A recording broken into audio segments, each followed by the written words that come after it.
ओम नमो भगवते वासुदेवाय। ओम नमो भगवते वासुदेवाय। ओम नमो भगवते वासुदेवाय। भगवद गीता 10th अध्याय श्लोक नंबर 11। तेषामेव अनुकंपार्थम अहम अज्ञानजं तमः नाशयामि आत्मभावस्त ज्ञानदीपेन भास्वता। 10 नंबर अध्याय 11वां श्लोक। भगवान बोल रहे हैं यहाँ पे, मैं उन पर विशेष कृपा करने के हेतु उनके हृदय में वास करते हुए ज्ञान के प्रकाशमान दीपक के द्वारा अज्ञान जन्य अंधकार को दूर कर देता हूँ।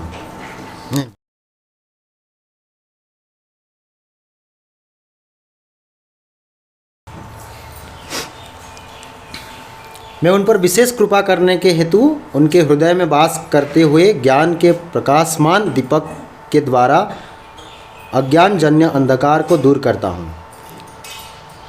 तो यहाँ पे प्रभुपाद जी बोल रहे हैं आगे, जब भगवान चैतन्य बनारस में हरे कृष्ण महामंत्र के कीर्तन का प्रवर्तन कर रहे थे तो हजारों लोगों उनका अनुसरण कर रहे थे। तो चैतन्य महाप्रभु जब वो संन्यास ले लिए, 24 साल के आयु में वो संन्यास ले लिए। ठीक है, संन्यास लेने के बाद वो क्या किए, जगन्नाथपुरी में आके उसके बाद डिफरेंट जगह जाके हरे कृष्ण महामंत्र का प्रचार करने के लिए। ये तो हमारे ये उड़ीसा में, बंगाल में ये पहले से ही लोग जानते हैं हरे कृष्ण महामंत्र को, लेकिन इतना महिमा है, इतना इसका हरे कृष्ण महामंत्र का इतना बेनिफिट है। हरे कृष्ण महामंत्र से एक इंसान भगवान के धाम तक पहुंच सकता है, इतना कोई नहीं है। हर कोई गर्मी के टाइम में रामनवमी आता है उसके बाद नाम कर लेते हैं, उसके बाद प्रसाद खा लेते हैं, कीर्तन कर लेते हैं। ठीक है, लेकिन इसका महिमा इतना हम भी पता नहीं था। हम भी बचपन से कीर्तन के बारे में पता था, हरे कृष्ण महामंत्र जानते थे। मैं तो एमपी में रहा, बहुत सारे लोगों को अभी एमपी में बताता हूँ, वो लोग हरे कृष्ण महामंत्र भी नहीं जानते हैं, उनको याद कराना पड़ता है। बट हमारे यहाँ पे पहले से, लेकिन इतना महिमा था जब स्कॉन में आने के बाद, स्कॉन का लेक्चर सुनने के बाद हरे कृष्ण महामंत्र इतना बेनिफिट है, इससे हम लोग बहुत फ़ायदा उठा सकते हैं। तो ये चैतन्य महाप्रभु के टाइम से ही ये चलते आ रहा है, चैतन्य महाप्रभु ने ही इसको दिए हैं।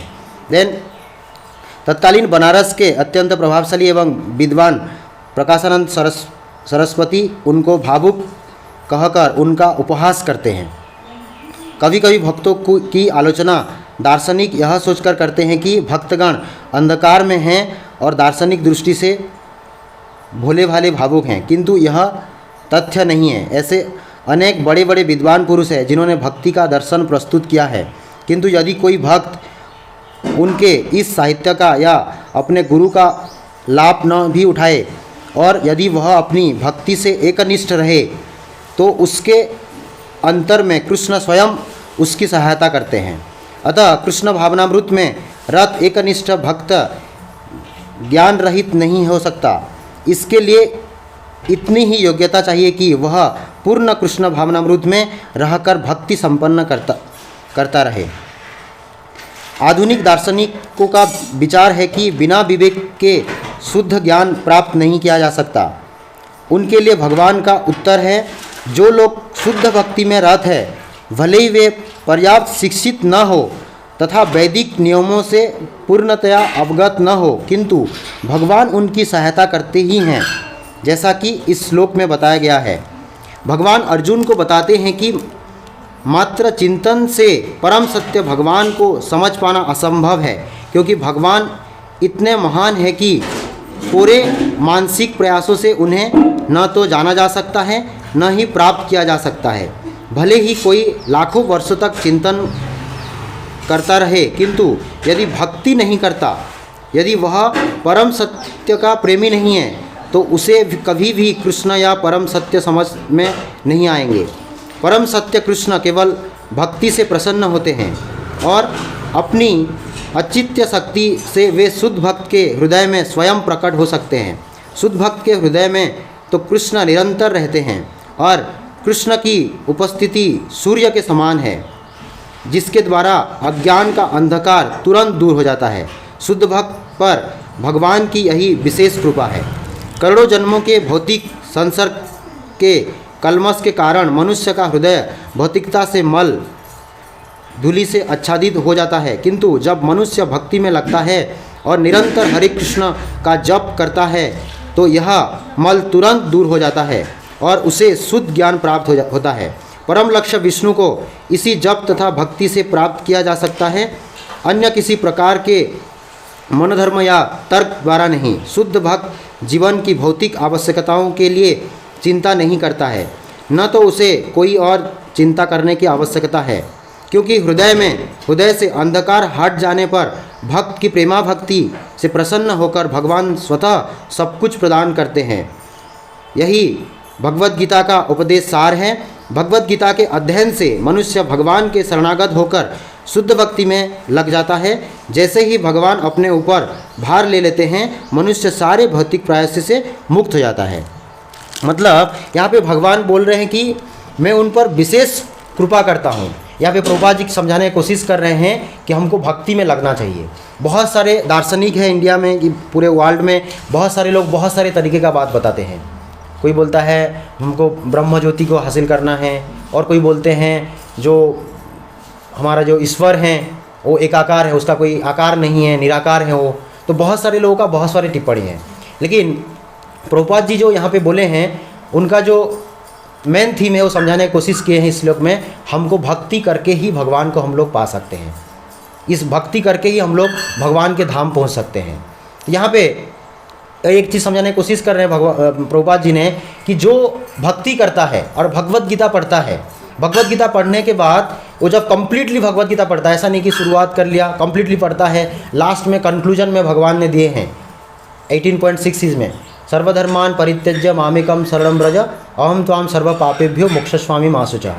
मतलब ये सारी चीज़ समझने के बाद, जैसे अर्जुन ने कन्फ्यूजन में था, समझ नहीं पा रहा था मेरे को क्या करना है, कैसे कौन सा कर्म करना है, जब भगवत गीता में भगवान ने उसके बाद आंसर देना स्टार्ट करने के बाद जब एक एक चीज़ को अर्जुन ने समझ गया, तो हम लोग कौन है, कहाँ से आए हैं, हमारा एक्चुअल लक्ष्य क्या होना चाहिए, हमारा कर्म कैसा होना चाहिए, कैसे क्या कर्म करना चाहिए, क्या नहीं करना चाहिए, किसको पूजा करना चाहिए, हैं सब कुछ यहाँ पे भगवान ने बता दिए हैं। इसको बताने के बाद भगवान ने लास्ट में कंक्लूजन दिए हैं कि सर्वधर्मान, सब कुछ छोड़ के मेरे शरण में आओ। मतलब गीता का जो एक्चुअल चीज़ है, यही चीज़ को जो समझ गया और भगवान के शरण में जो आ गया, उसके बाद भगवान उसका रेस्पॉन्सिबिलिटी देते हैं। देखना, एक एग्जाम्पल दूंगा मैं। हर कोई हमारे समाज में क्या करता है, पहले उछल कूद करता है, अपने हिसाब से सब प्रॉब्लम को सलूशन करने का कोशिश करता है, उसके बाद लास्ट में भगवान के पास आता है। लेकिन प्रभुपाद जी क्या समझाने की कोशिश कर रहे हैं, हम भक्ति करके यदि शुरुआत से भगवान को लेके चले तो हमारा हर चीज़ आसानी से हो जाएगा। जैसे माता द्रौपदी को जब दुशासन ने वस्त्रहरण कर रहा था, क्या हुआ वहीं पे, वो पहले भीष्म पितामह को पुकारे, द्रोणाचार्य को पुकारे, अपने सारे पतियों को पुकारे, कोई आया क्या? कोई नहीं आया, उनका बात किसी ने नहीं सुना। ऐसे हमारे समाज में भी हर कोई क्या करता है, अपने हिसाब से प्रॉब्लम को सलूशन करने की कोशिश करता है, जो भी हमारे संसार में जो भौतिक दुख हैं अपने हिसाब से करने की कोशिश करता है। बट जब द्रौपदी माता ने क्या किया, जब लास्ट में भगवान को पुकार दिया, पूरा एक झटके में भगवान आके उनको कृपा कर दिए, उसके बाद दुशासन थक गया, इतना उनको कृपा किए। तो हम लोग हर कोई जानता है। लेकिन भक्ति एक ऐसा मार्ग है, भक्ति करके हम लोग आसानी से भगवान तक पहुंच सकते हैं, निरंतर हरे कृष्ण महामंत्र का जप करके हैं। उसके बाद जो हमारा नवधा भक्ति भी है, उसके बाद भगवत गीता पढ़ के, तो ऐसे करके हम लोग पहुंच सकते हैं। तो हमको क्या करना है कि हमको ज़्यादा कुछ ना सोच के, बहुत कुछ कैसे करके हम लोग इधर उधर का ना सोच के, जैसे प्रभुपाद जी बता रहे हैं, प्रभुपाद जी जिस हिसाब से हमको बता रहे हैं उसी चीज़ को हमको फॉलो करना है। गुरु परंपरा को हमको फॉलो करके ही हम लोग आ सकते हैं। पहला चीज़ क्या है, पहला चीज़ मैं जो देखा हूँ, हरे कृष्ण महामंत्र जब का यहाँ पे चैतन्य महाप्रभु जो दिए हैं, उसी चीज़ को लेके प्रभुपाद जी ने पूरे वर्ल्ड में फैला दिए। चैतन्य महाप्रभु से आके जो गुरु परंपरा में भक्ति सिद्धांत सरस्वती ठाकुर हैं, तो उनको प्रभुपाद जी को बताए कि तुमको पूरा अंग्रेजी में पूरे पाश्चात्य देश में जाके हमारे हरे कृष्ण महामंत्र का प्रचार करना है, भगवान का प्रचार करना है। और उसी चीज़ को प्रभुपाद जी ने किया और इसका फल भी मिला। ऐसा नहीं कि हरे कृष्ण महामंत्र में इतना ताकत है कि पतित व पतित लोगों को भी वो मतलब भक्त बना देता है। जैसे प्रभुपाद जी ने जब न्यूयॉर्क जाके प्रवचन मतलब प्रीचिंग करना स्टार्ट किया तो वहीं पे क्या हुआ, हिप्पीस लोग जो लोग पूरा रोड पे आ गए थे, पूरा जितना गंदा गंदा चीज़ है वो लोग करते थे, जैसे ड्रग्स लेना, नंगे घूमना, वहीं पे रोड पे आ गए थे। लेकिन वहीं पे प्रभुपाद जी जाके क्या करते थे, उनके बीच में जाके वो लोग कीर्तन करना शुरू करते थे। जब प्रभुपाद जी कीर्तन करते थे तब क्या होता था कि वो लोग आके उनके ऊपर सिगरेट फूंक देता था, उनका वो खींच के ले आता था, उनका करताल को उनको धक्का दे देता था। लेकिन प्रभुपाद जी कभी विचलित नहीं हुए, क्योंकि प्रभुपाद जी ने ये सोच लिया कि ये लोग नशे में धूत है। यदि मैं इनको सबसे बड़ा नशा जो है हरि नाम का नशा, भगवान का जो ये नशा जो है हरि नाम का नशा दे दूंगा तो ये लोग सब भक्त बन जाएगा। लेकिन इसको मैं प्रैक्टिकली भी देखता हूँ, बहुत सारे जगह जब कीर्तन होता रहता है, कीर्तन होने के बाद कुछ नया लोग आते हैं। जब नया लोग आते हैं ये कीर्तन को इतना ध्यान से सुनते नहीं हैं, लेकिन जब आधा घंटा 45 मिनट तक कीर्तन कंटिन्यू होने लगता है, जब उनके कान में हरे कृष्ण महामंत्र गूंजने लगता है, कानों से सुन के जब धीरे धीरे करके अंदर जाता है, वो लोग देखता हूँ कंसंट्रेट होकर कीर्तन में आके बैठने लग जाते हैं। बहुत सारे लोग ऐसे देखा हूँ, बहुत सारे कीर्तन में मैं देखा हूँ नए लोगों का ये हाल हो जाता है। तो ऐसे जब हिप्पीस लोगों के बीच में कीर्तन करना शुरुआत की प्रभुपाद जी ने, तो वहीं पर क्या हुआ, कीर्तन करते करते उनके कानों में भी गया। उनके कानों में जाने के बाद उनको क्या हुआ, जब महामंत्र उनमें काम करना स्टार्ट किया, हृदय में घुसना शुरू हो गया, तो उनके अंदर ट्रांसफॉर्म होना, परिवर्तन आना शुरुआत हो गया। उसके बाद आके प्रभुपाद जी के सामने बैठ के वो लोग क्या करना शुरू कर दिया, सुनना शुरू कर दिया, उनके साथ डांस करना शुरू कर दिया। फिर उन्हीं में से कुछ लोग भक्त भी बन गए और उनको लेके पूरे वर्ल्ड में भी प्रभुपाद जी ने प्रचार किया। तो यहाँ पे जो चैतन्य महाप्रभु जी दिए हैं हरे कृष्णा महामंत्र, निरंतर हम उनको जप करना है, निरंतर कंटिन्यू लेवल में जब चाहे, मतलब जब चाहे हम कुछ खाना बना रहे हैं या कहीं पे जा रहे हैं, बाइक चला रहे हैं। मैं तो अभी आते टाइम भी हरे कृष्ण महामंत्र गुनगुनाते आता रहता हूँ। तो कभी भी हम लोग ऐसा नहीं कि 16 माला हमको जो प्रभुपाद जी दिए हैं वो चैंटिंग करके बस माला को पटक देना है, उसके बाद हम लोगों को और जप करना नहीं है। कुछ भी करें, कहीं भी रहे, चुपचाप बैठे हुए हैं, हम कुछ कर रहे हैं, सुन रहे हैं, या मान लीजिए घर का कोई काम कर रहे हैं, कुछ भी कर रहे हैं, हमको हरे कृष्ण महामंत्र हर टाइम गुनगुनाते रहना है। तब क्या होगा, हम पूरा कृष्ण को हमेशा साथ लेके चलेंगे। तो जितना उसमें कोई भी काम करेंगे हमारा हर काम में सफल हो जाएगा। और उसके बाद क्या होता है, जब हरे कृष्ण महामंत्र का चैंटिंग करने से पहला चीज़ होता है हैबिट्स में चेंज हो जाता है। मेरा जैसे मैं जब चैंटिंग करना शुरुआत किया तो मेरा हैबिट में बदलाव होना शुरू किया। ये मैं नेचुरली बोलता हूँ, एंड बहुत सारे लोग एक्सेप्ट भी करता है। जो नेचुरली मेरे को बेनिफिट होता है, मैं वही चीज़ लोगों को बताता हूँ। तो मैं जब चैंटिंग करना शुरुआत किया तो मेरे को भोपाल में था, भोपाल स्कन में मेरे को माला और भगवत गीता बुक दिया गया। तो उसके बाद मैं तो लेता नहीं था। जब स्कन में गया, स्कन में जाने के बाद मैं तो इग्नोर करता था, मैं दूर भागता था। उसके बाद प्रसाद खाने के बाद मैं भाग जाता था, माला ले जाएगा बोल के, भगवत गीता लेगा, पढ़ेगा बोल के बोलता था। तो एक दिन में क्या हुआ, मेरा ऑफिस ख़त्म होने के बाद मैं गया था स्कन में, तो वहीं पे एक प्रभु जी थे, तो वो प्रसाद ले रहे थे शाम को और मेरे को बिठाए, साथ में प्रसाद खिलाए, 1-1.5 घंटा लेक्चर दिए। उसके बाद क्या हुआ, लेक्चर देने के बाद मेरे को बोले तुम अब लेके जाओ। मैं बोला, उनको झूठ बोला था। उसने क्या बोला था, मैं आज कैश नहीं है मेरे पर्स में, ठीक है। उसके बाद बोला तो ऑनलाइन पे कर दो। तो मैंने बोला कि नहीं, मेरा यूपीआई काम नहीं कर रहा है, क्योंकि मैं माला से और भगवत गीता से दूर भाग रहा था। तो उसके बाद मेरे को बोले तुम ले जाओ, उसको करना, जब तुमको लगे तुम पैसा दे देना, नहीं तो कोई दिक्कत नहीं है। तो ऐसे बोले, तो मैं लेके गया। उसके बाद लेके गया हूँ तो क्या करूँ, उसके बाद चैंटिंग करना शुरुआत कर दिया। 2 माला करता था, रख देता था, 4 माला करता था, रख देता था, है, कभी ध्यान से नहीं करता था। लेकिन धीरे धीरे करके जब मैं जाने लगा, मंदिर जाता था, तो उसके बाद क्या हुआ, चैंटिंग करना शुरुआत कर दिया। शुरुआत करने के बाद देखा मेरे अंदर ऑटोमेटिक और भी उत्सुकता पैदा हो कि और भी चैंटिंग करो, और भी चैंटिंग करो। 4 माला से लेके कुछ दिन नहीं लगा, बहुत कम दिन में मैं 16 माला करना शुरुआत कर दिया था। क्योंकि जिन्होंने मेरे को माला दिए थे, मैं जब उनको कुछ 2-4 क्वेश्चन किया था, बोला था कितना माला करना है, उन्होंने मेरे को नहीं बोले थे 1 माला 2 माला से शुरुआत करो। वो मेरे को डायरेक्ट बोले थे तुमको 16 माला करना है। और मेरे को ये बोल दिए थे कि तुमको सतोगुणी का टाइम में करना है। वो तब सतोगुणी मेरे को पता नहीं था, तब भगवत गीता पढ़ने के बाद पता चला। मतलब तुमको 12 बजे के अंदर 16 माला कंप्लीट कर लेना है। तो मैं बहुत सारे लोग, मेरे को जब ये चीज़ इंस्ट्रक्शन मिला, मेरे को बोला नहीं गया 1 माला 2 माला से 4 शुरुआत करो, लेकिन शुरुआत में मैं करता नहीं था। लेकिन उन्होंने बोले 12 बजे के अंदर क्यों ख़त्म करना है, वो भी मैं बाद में समझा भगवत गीता पढ़ने के बाद, क्योंकि सुबह 4 बजे से लेके 8-12 बजे तक वो सतोगुणी का टाइम होता है, तो सतोगुणी में माला कंप्लीट कर लेना है। तो माला करने के बाद क्या हुआ, हैबिट चेंज हुआ, अभ्यास चेंज हुआ। जो इतना बैड हैबिट था, ठीक है, हम तब जब स्कॉन में जाने से पहले स्मोकिंग भी करते थे भोपाल में रह के दोस्तों के साथ, तो ये सारे हैबिट चेंज हो गया। मैं ऑटोमेटिक तुरंत डिसीजन ले लिया कि ये प्याज नॉनवेज वगैरह, उसके बाद प्याज लहसुन, ये तुरंत डिसीजन ले लिया, एक दिन में एक झटके में डिसीजन ले लिया, ये सब कुछ भी नहीं खाऊंगा। उसके बाद मेरा जो मॉर्निंग हैबिट था बहुत बैड था, सुबह उठ के मोबाइल में बात करना, उसके बाद गेम खेलना या कोई ना कोई मूवी देखना, उसके बाद सुबह 8 बज गया फिर जाके खाना बनाओ, नहीं नहा के खाना बनाना है, खाना बनाने के बाद नहा के फिर खा के चले जाना ऑफिस, ये सब हरकतें था। तो उसके बाद जब भगवत गीता ये चीज़ पढ़ने के बाद क्या हुआ, धीरे धीरे करके ऑटोमेटिक ट्रांसफॉर्मेशन आया। ट्रांसफॉर्मेशन आने के बाद वही मैं नहाना, पहले उठते ही नहाना शुरू किया, नहा के फिर चैंटिंग करना शुरू किया, चैंटिंग खत्म करके कुकिंग करना शुरू किया, फिर खा के मैं फिर ऑफिस जाना शुरुआत किया। अब हैबिट में चेंज हो गया, बहुत सारे बैड हैबिट ऑटोमेटिक अंदर से चला गया और गुड हैबिट्स डेवलप होना शुरुआत हो गया। ये चीज़ है। तो ये पहला चीज़ है, भक्ति का पहला चीज़ है, हमको चैंटिंग करना है।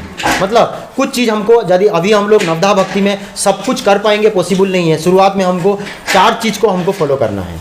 एक चीज़ है, पहला है हरे कृष्ण महामंत्र का, जैसे प्रभुपाद जी ने बोले हैं, हमको इंस्ट्रक्शन दिए हैं 16 माला कंप्लीट करना है, ये हमको करना है।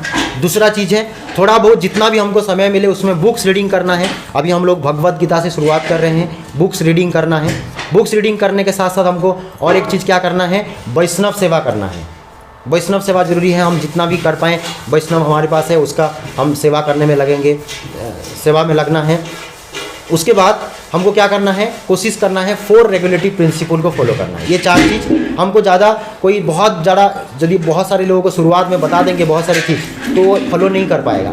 तो यही 4 चीज़ मैं अभी फॉलो करने की कोशिश करता हूँ। पहला चीज़ है माला कंप्लीट करता हूँ, देन उसके साथ साथ 4 रेगुलेटरी प्रिंसिपल को मैं करने की कोशिश करता हूँ। बहुत सारी जगह जाते हैं, चाय ऑफ़र करते हैं, कुछ लोग चाय नहीं पीने से बुरा मान जाते हैं, चाय नहीं पी रहा है, इतना घमंड है इसके अंदर। लेकिन आज के दिन में, शुरुआत में मैं जब स्टार्टिंग में डिसीजन लिया था 2-3 महीना फिर भी गड़बड़ हो जाता था, लोगों का बात रखने के लिए पी लेते थे, लेकिन अभी स्ट्रिक्टली हाथ जोड़ लेते हैं। मैं अभी लड़की देखने जाता हूँ शादी करने के लिए, पहले चाय ऑफ़र करते हैं, मैं हाथ जोड़ लेता हूँ, चाय नहीं पीना है। बहुत सारे लोग बोला भी है कैसा लड़का है, हम चाय ऑफ़र किया नहीं पिया, ठीक है, लेकिन हमको कोई दिक्कत नहीं है, क्योंकि 4 रेगुलेटरी प्रिंसिपल फॉलो करना है। तो 4 रेगुलेटरी प्रिंसिपल जब नहीं फॉलो करेंगे, ये हरि नाम भी हमको काम नहीं आएगा। जब हरे कृष्ण महामंत्र हम लोग जब करते हैं, जैसे डॉक्टर ने हमको दवाई देता है कुछ बीमारी का, उसके बाद कुछ परहेज करने के लिए बोलता है, जैसे यदि हमको परहेज नहीं करेंगे तो हमारे हरे कृष्ण महामंत्र भी हमारे अंदर काम नहीं करेगा। तो 4 रेगुलेटरी प्रिंसिपल हमको फॉलो करना है। 4 रेगुलेटरी प्रिंसिपल है, पहला है नो मीट ईटिंग, तो मांसाहार से हमको बचना है। उसके बाद नो इंटॉक्सिकेशन, हमको कोई प्रकार का चाय कॉफ़ी या इवन किसी भी प्रकार का नशा नहीं होना चाहिए। इसके बाद नो गैम्बलिंग, मतलब हमको ना जुआ सिटी या झूठ भी नहीं बोलना है। देन उसके बाद नो इलिसिट सेक्स, मतलब इलिसिट सेक्स मतलब अवैध जौन संबंध मतलब नहीं होना चाहिए, अवैध संबंध नहीं होना चाहिए। ये 4 रेगुलेटिव को हमको फॉलो करना है। उसके बाद बुक्स रीडिंग जितना भी होगा, भगवान का जो प्रभुपाद जी का शास्त्र पढ़ना है। प्रभुपाद जी ने इतना अच्छा बुक दिए हैं, इतना अच्छा पर्पट लिखे हैं। देन उसके बाद इसको जब पढ़ेगा कोई भी इंसान, ऑटोमेटिक ट्रांसफॉर्म हो जाएगा। देन उसके साथ साथ जितना भी हो सके हम लोगों को वैष्णव सेवा करने का कोशिश करना है। ये 4 चीज़ यदि हम लोग फॉलो करेंगे, देखना भक्ति में हम लोग प्रोग्रेस करेंगे ही करेंगे, भक्ति में ऑब्वियसली प्रोग्रेस होगा। और इसी से ही हम लोग देखना ट्रांसफॉर्म होंगे और हमारे अंदर भाव जागृत होगा। क्योंकि जब तक हमारे अंदर भाव जागृत नहीं होगा, भगवान कृष्ण के प्रति भाव जागृत नहीं होगा, वो समर्पण नहीं आएगा। तो यहाँ पे बोल रहे हैं कि सर्वधर्मान परित्यज्य मामेकम शरणम व्रज, ये जो बात बोल रहे हैं भगवान ने, तो ये क्या हर कोई क्या भक्ति करना शुरू करता आसानी से वो सरेंडर नहीं करता है। ये कब होगा? ये प्रिंसिपल फॉलो करने के साथ साथ धीरे धीरे के अंदर हमारे अंदर भगवान के प्रति भाव जागृत होगा। जब भाव जागृत होगा, जब फील होगा कि नहीं भगवान कृष्ण ही सब कुछ हैं, ये जब हमको ऑटोमेटिक अंदर से फील हो जाएगा। हम प्रवचन सुनते हैं, बहुत सारे लोगों का बात सुनते हैं, लेकिन जब तक ये हमारे अंदर में फील नहीं होगा तब हमारे शरणागति नहीं होगा, हम शरण में नहीं जाएंगे। तो हमको जब शरण में एक बार चले जाएंगे तो क्या होगा, भगवान हमारा पूरा रेस्पॉन्सिबिलिटी ले लेंगे। जैसे माता द्रौपदी का पूरा रेस्पॉन्सिबिलिटी के उनको बचा लिए थे, हर पापों से मुक्त कर देंगे। देन तो इसीलिए यही चीज़ को यही श्लोक में यही समझाने की कोशिश कर रहे हैं प्रभुपाद जी ने कि भक्ति ही एक मार्ग है कि भक्ति करके ही हम लोग भगवान के पास पहुंच सकते हैं, भक्ति करके ही हम लोग इस मनुष्य जीवन को हम लोग सफल बना सकते हैं। Thank you very much.